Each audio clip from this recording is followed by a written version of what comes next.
काल संग्राम बापू भंडाऱ्यांनी महाराजांनी आपल्या संगमनेरमध्ये एका कीर्तनाला गेले. महाराज एका कीर्तनाला गेल्यानंतर तिथं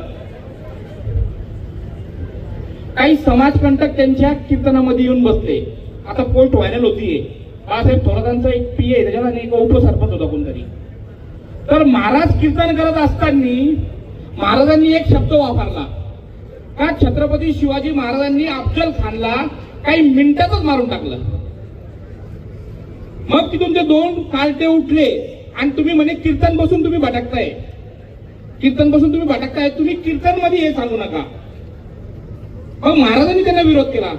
नंतर महाराजावर त्यांनी हल्ला केला. काही लोकांनी त्यांना धरलं. पण ते सगळं मिटल्यानंतर महाराज जेव्हा गाडीने चालले होते त्यांची गाडी पूर्ण फोडून टाकली संग्राम बापू भंडारे महाराजांची. आता काल तर आम्हाला याची घटना माहित नव्हती. आज सगळं सोशल मीडियावर ते व्हायरल होते. तर आपल्या सर्वांची जबाबदारी आहे. संग्राम बापू भंडारी महाराज आज आपल्या महाराष्ट्रामध्ये संग्राम बापू एक भंडारे महाराज, दुसरे नवनाथ महाराज मस्के आणि आता आपले वारलेले महाराज शिरीष महाराज मोरे, हे असे महाराज लोक होते का कुठल्याही धर्मसभेला जात असताना कुठेही हिंदूवर अन्याय झाला तर ह्या लोकांना तिथं बोलवलं तर हे त्याचे पैसे कधी घेत नाही. असे महाराजांची कमी आहे. आज त्या संग्राम बापूवर हल्ले होत आहे.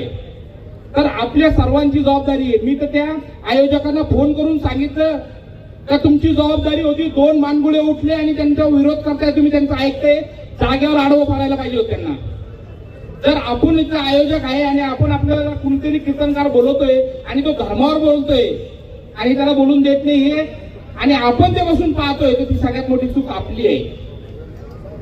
आता आपण सर्वांनी त्या घटनेची बघा आणि पुऱ्या महाराष्ट्रभर निवेदन द्या. कारण जर असेच आपले महाराज लोक बोलणारे महाराजांना दाबलं तर आपला धर्माचा आवाज उठवणारा कुणी उरणार नाही. आपण सर्वांनी सोशल मीडियाच्या माध्यमातून या अशा कीर्तनकारांना लोकांना महाराज लोकांना तसं तर पोलिसांनी प्रोटेक्शन दिलं पाहिजे. आज पाहिलं तर अशा लोकांना प्रोटेक्शन आहे ज्यांच्यावर पहिले अतिरेकींचे केसेस आहे, त्यांना प्रशासनाने प्रोटेक्शन देऊन ठेवलंय. यांना समाजाचं 1% नाही घेणं त्यांनी अशा लोकांना प्रोटेक्शन देण्यात आलेले. जे आपल्या धर्मासाठी लढतायत त्यांना प्रोटेक्शन कुणी देत